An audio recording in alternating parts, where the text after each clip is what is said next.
माहौल में असर होता है, जैसे होली पर होता। अरे मुझे छोड़ के कहाँ जा रहे हो? अपनी नौटंकी नहीं छोड़। इसकी क्यूटनेस ने मिस्टर वाइट की याद दिला दी। हर कोई अपनी आस लेकर आया है, कहेंगे सूरज सर पे चढ़ाया है। मुझे उतार दो प्लीज़।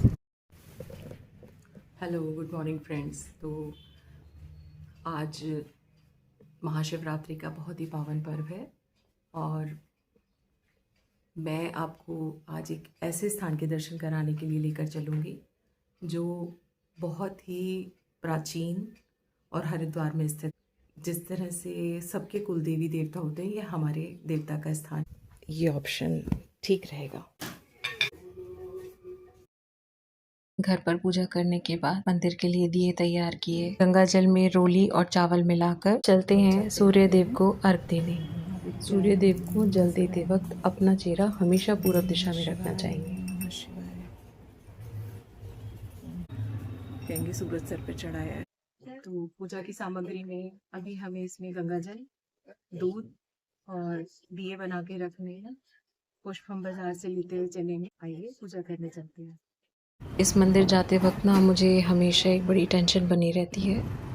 ये वाला जो मंदिर है, मैं इसकी बात नहीं कर रही हूँ, मैं बात कर रही हूँ श्री बाघों वाले देवता की। मतलब डर या टेंशन किसी शेर या बाघ की नहीं है जैसे आप नाम सोच रहे हैं। मैं आपको दिखाती हूँ किस बात की टेंशन रहती है। मेरी टेंशन का मुख्य कारण यहाँ का रास्ता है। सबसे पहले आप यहाँ के रास्ते को देखिए कि ज़्यादातर शॉर्टकट लेने की वजह से हम लोग यहाँ से जाते हैं और बरसातों में तो बहुत ही बुरी हालत रहती है। इसका एक दूसरा रास्ता भी है, वो मैं आपको लौटते वक्त दिखाऊंगी। वो थोड़ा दूर पड़ता है, इस शॉर्टकट के कारण यहाँ से आना जाना होता है, लेकिन फिर भी एक सुरक्षित मार्ग है जहाँ से जाया जा सकता है। बट ये गांव से कनेक्टेड रास्ता है जहाँ से बहुत सारे लोग आते हैं, क्योंकि उनको पैदल यात्रियों के हिसाब से ये मार्ग निकट बैठता है जिनके पास कोई साधन नहीं है। वरना जो दूसरा वाला मार्ग है उसके लिए रास्ता हो जाता है। गिरते गिरते बची, लेकिन देखिए हम मंदिर के निकट पहुंच ही गए।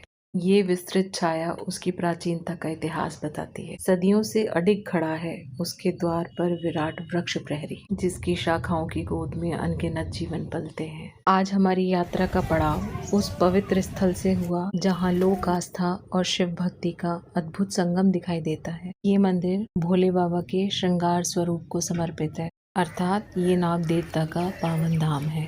नाग देवता केवल सर्प रूप ही नहीं बल्कि भगवान शिव के आभूषण और उनकी दिव्य शक्ति के प्रतीक हैं, जो संरक्षण, जागृति और निर्भयता का आशीर्वाद देते हैं।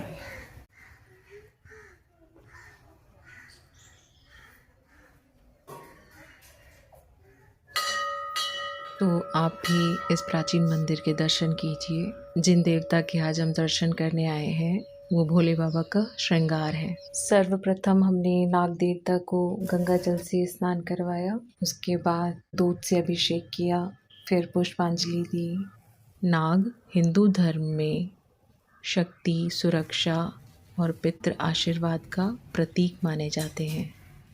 दीपदान करना अंधकार से प्रकाश की ओर जाने का संकल्प है। शुभम करोति कल्याणम आरोग्यम धन संपदा शत्रु बुद्धि विनाशाय दीप ज्योति नमोस्तुते। अर्थात हे दीपक ज्योति, आप कल्याण, आरोग्य और धन संपदा देने वाली हैं। हमारी नकारात्मक और शत्रु बुद्धि का नाश करें। मैं आपको प्रणाम करती हूँ। धूप दीप नैवेद्य और सामर्थ्य के हिसाब से जो प्रभु का दिया है उन्हीं को समर्पण करते हुए हम पार्वती माता के मंदिर की ओर चले। आप भी दर्शन कीजिए। अब ये बिग बॉस के बच्चों के दर्शन कर रहे हैं आप। ये वो हैं जो हमारे बच्चों की रक्षा करते हैं। इस मंदिर में कुछ पालतू डॉग्स और गाय भी हैं। जो पूजा की सामग्री प्रसाद हम चढ़ाते हैं उसका एक भाग इनको भी प्राप्त होता है। Brown and white. Hello mister white, कैसे हैं आप? ये लग रहा है इनके पापा भी हैं ये। जय हो पशुपतिनाथ। देखिए जरा, ये यहीं के पालतू हैं ये। तो एटलीस्ट जो दूध कोई चढ़ाता है वो नाली में जा रहा है, किसी की तो प्यास बुझा रहा है। नो सचमुच वॉल्टर बहुत ही मौका परस्त है। ओम नमः शिवाय। ईशान निर्वाण रूपम विभम व्यापकम ब्रह्म वेद स्वरूपम निजं निर्गुणं निर्विकल्पं निरीहम् आकाशमाकाशवासं भजेऽहम्। अभी मैं आपको दिखाऊंगी कि यहाँ छोटे छोटे टेम्पल्स बने हुए हैं जो सभी देवताओं के मंदिर हैं। समाज में जितने भी लोग हैं और जिनके घरों में देवता का स्थान या पूजा की जाती है उनके लिए यहाँ पर छोटे छोटे टेम्पल्स बनाए गए हैं। उन्होंने स्वयं इनकी स्थापना कराई है ताकि वो अपने शुभ कार्यों में यहाँ आकर पूजा करें। आपने देखा होगा मंदिर में शादी का कार्ड रखा है तो सबसे पहला निमंत्रण भगवान को ही दिया गया है। क्या आपके यहाँ भी ऐसा होता है? देखिए ये बहुत प्राचीन है और ये हरिद्वार के ज्वालापुर में स्थित है। तो कभी भी आप जब आइए तो विज़िट कीजिए। इतवार को तो यहाँ पूरा दिन भीड़ लगी रहती है और वैसे भी आज तो शिवरात्रि है। बिल्कुल सही टाइम से हम लोगों ने अपनी पूजा कर ली।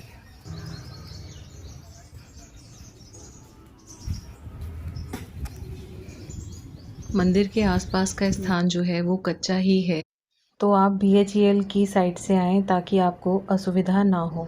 अब मैं आपको इसका दूसरा रास्ता दिखाऊंगी जो मेन रोड से जुड़ता है। ये मार्ग आपको हरिद्वार ज्वालापुर से कनेक्ट करता है और BHEL का ये मार्ग है। हरिद्वार मंदिरों की नगरी है, तो यहाँ आपको हर मोड़ पर मंदिरों के दर्शन होंगे। आप ये ब्लॉग कहाँ से देख रहे हैं मुझे ज़रूर बताइए। BHEL का बाउंड्री गेट भी यहाँ का एक लैंडमार्क है। आप जब कभी भी यहाँ दर्शनों के लिए आए तो आप इसी मार्ग को चुनें। ये सुंदर और सुरक्षित है और यहाँ पर सारी सुविधाएं उपलब्ध हैं। यहाँ के मंदिर इतने प्राचीन हैं कि उनकी खुद की एक कहानी है। शिवरात्रि का पूरा माहौल बना हुआ है। उसके बाद मैं आपको दिखाऊंगी हरिद्वार के ज्वालापुर में दूसरा हिडन जेम जालेश्वर महादेव के नाम से प्रसिद्ध है। बहुत से मंदिरों का आकर्षण उन कहानियों में होता है जो पीढ़ियों दर पीढ़ियों संजोई जाती हैं। बच्चों को यही कहानियाँ ऐसे स्थानों पर खींच कर लेकर आती हैं और फिर समय के अनुसार वो इन स्थानों की मान्यता और पॉजिटिविटी को महसूस करने लगते हैं। मैं भी बहुत प्रभावित हुई थी जब मुझे पता चला कि इस मंदिर में एक सुरंग है। कुछ ही सालों में मैंने यहाँ पर बहुत सारे बदलाव देखे। यहाँ पर लाइन लग गई है, सही टाइम से हम आ गए कि लाइन छोटी ही है। कुछ लोग चोर रास्ते से जाते हुए। व्यवस्था में बदलाव है, अब कोई लाइन नहीं तोड़ सकता, चोर रास्ते का भी इस्तेमाल नहीं कर सकता। बहुत सी चीज़ों को हम रोक नहीं सकते, जैसे बचपन। जब वो एक बार चला जाए तब उसकी अहमियत पता चलती है। मेले में सज धज के आई बच्ची अपने भाई के चश्मे को शीशा बनाकर उसमें खुद को देख रही है। फिर ये देखकर शर्मा गई कि कोई उसे देख रहा है। जैसे जैसे कदम मंदिर की ओर बढ़ रहे थे वैसे वैसे ही पॉजिटिविटी भी बढ़ रही थी। 2-3 स्टेप के बाद हमें भी मंदिर में प्रवेश मिलने वाला है।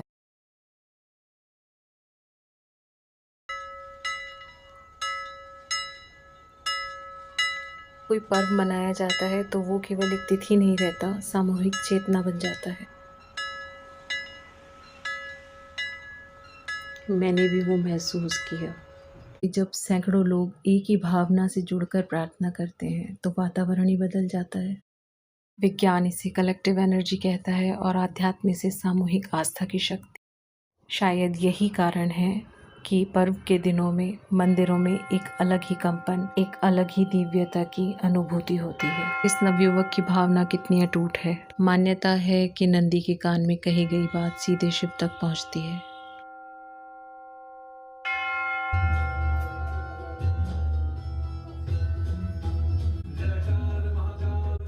जैसे जैसे जल महादेव पर चढ़ रहा था, अंतर्मन की सारी नकारात्मकता धुलती चली जा रही थी।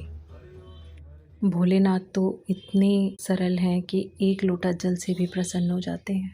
फिर माता पार्वती को उन्हें पाने के लिए वर्षों इतनी कठिन तपस्या क्यों करनी पड़ी? क्योंकि शिव को पाना एक इच्छा नहीं, आत्मा के पूर्ण समर्पण की साधना है। माता पार्वती ने अपने राजसी सुख त्यागे और अपने प्रेम को कठिन तपस्या में बदल दिया। तभी महादेव ने उन्हें अर्धांगिनी के रूप में स्वीकार किया और यही शिव पार्वती का दिव्य संदेश है कि जब प्रेम तपस्या बन जाए और समर्पण शक्ति, तभी शिवत्व प्राप्त होता है।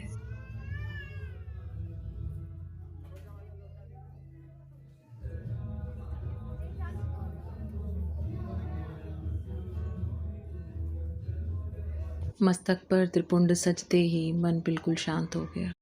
उसके बाद पंडित जी से प्रसाद लेकर आगे बढ़ी तो मैंने देखा वहाँ बहुत सारे पुरोहित बैठकर मंत्र उच्चारण कर रहे थे, जो दृश्य बहुत ही लुभावना था। यहाँ पर अभी एक गंगा मैया की मूर्ति की स्थापना हुई है, जो कि बहुत आकर्षक है। उसके बाद मैं आपको वो स्थान दिखाऊंगी जिसकी वजह से मैं इस मंदिर से बहुत ज़्यादा प्रभावित हूँ। जैसे कि मैंने आपको बताया था कि हर जगह की एक विशेषता होती है। ये वो मंदिर है, ये वो स्थान है जो मैं अभी आपको दिखा रही हूँ, जहाँ ये जाली लगी हुई है। ये पहले इस तरीके का नहीं था, बिल्कुल कच्चा और जैसे सुरंग रूप होता है बिल्कुल वही था। ये कहानियाँ अक्सर हम सुनते थे, या वो सच्चाई भी हो सकती है कि इसमें अजगर और सांप ने अपना बसेरा बनाया हुआ था। अब यहाँ पर भक्तजनों की भीड़ भी बहुत आती है, साथ में छोटे बच्चे आते हैं। पहले सिर्फ साधु और योगी ही यहाँ आकर पूजा किया करते थे। हालांकि मुझे अभी भी इसमें सांप बिच्छू होने की शंका का एहसास हो रहा था, क्योंकि ये नहीं पता ये सुरंग कितनी गहरी है। सच में ईश्वर अंतर्यामी होते हैं। इस बात का प्रमाण ये है कि जब मैं यहाँ से जा रही थी तो मेरी एक इच्छा अधूरी रह गई कि मैं रघुनाथ जी के मंदिर के दर्शन नहीं कर पाई। और यहाँ हुआ ये कि जब मैं व्लॉग बना रही थी तो एक बच्चे ने मेरी मदद करी, और जब मैंने उसे धन्यवाद कहने के लिए उसका नाम पूछा तो उसने बताया कि उसका नाम राघव है। मेरे मन की स्थिति कुछ ऐसी थी जैसे मानो मेरी सोल और मंदिर की वाइब्रेशंस आपस में कनेक्ट हो गई हूँ। जलेश्वर महादेव का यह परिसर अपनी संरचना में बहुत कुछ समेटे हुए है। मंदिर ऊंचाई पर बना है, मानो किसी टीले पर स्थापित हो।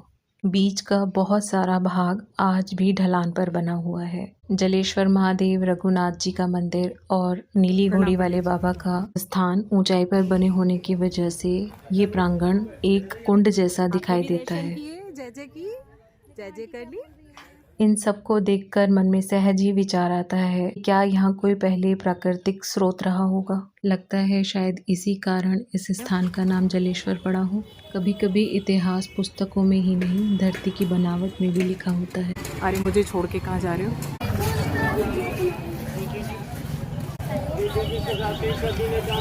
मंदिर के बाहर कदम रखा तो ऐसा लगा जैसे जीवन का एक और पाठ सामने खड़ा हो। एक व्यक्ति जीवन यापन करने के लिए दान मांग रहा था। ठीक उसके सामने एक छोटी सी बच्ची अपनी माँ के साथ बेलपत्र और पुष्प बेच रही थी। उस पल समझ आया कि संघर्ष की कोई उम्र नहीं होती और मेहनत का कोई जेंडर नहीं होता। जीवन सबको अलग राह देता है।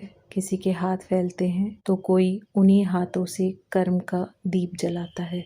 कभी कभी रिश्ते एक मुस्कान से बन जाते हैं, और उस दिन मुझे एक छोटी सी नन्ही दोस्त मिली। सवारी तैयार है हमारी, चलते हैं घर की तरफ। कुछ चाय पानी पिएंगे घर चल के।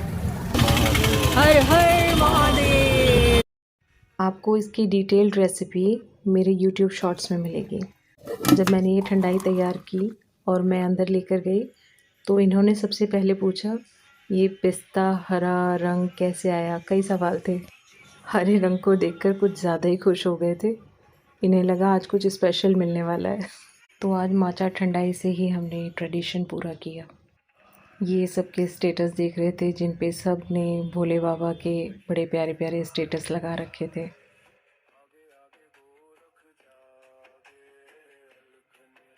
क्या आप लोग भी शिवरात्रि पर कुछ ऐसा बनाते हैं? और शाम को व्रत आप किस तरीके से खोलते हैं, फलाहार करके या अन्न खाकर? बम बम बोले।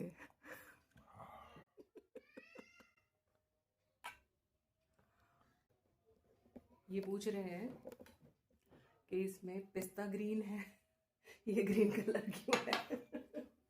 सी लग रही है तो बिना तो कुछ ना इस माहौल में जो होता है ना, माहौल में असर होता है। जैसे होली पर होता है ना, उसी तरीके से एक साधारण माचा ड्रिंक भी इस समय भांग जैसा लग रहा है। नशा नहीं करना है, भोले बाबा का प्रसाद है। अच्छा और हेल्दी चीज़ों को अपनाएं, अपने स्वस्थ जीवन को अपनाएं और आनंद लेते रहिए। हर हर महादेव। उन्होंने अपना ग्लास खत्म भी कर दिया। महादेव। हाय हाय। ये अपनी नौटंकी नहीं छोड़। फिर हम रात को रघुनाथ जी के मंदिर दर्शन करने के लिए गए। तो दिन में और रात में आप यहाँ का दृश्य देख सकते हैं, बिल्कुल ही यहाँ की शोभा बदल चुकी है। और मैं वॉक करके भी आई हूँ, सांस भी फूल रही है इस समय। मंदिर जाते वक्त मेरी सांस फूलने का कारण एक ये भी था कि मैं खाना खाने के बाद कभी भी वॉक पर नहीं जाती हूँ, और आज पब्लिकली बोल रही हूँ कि अब से वॉक शुरू करूँगी। अब आप मंदिर के अंदर का दृश्य देखिए कितना सुंदर है।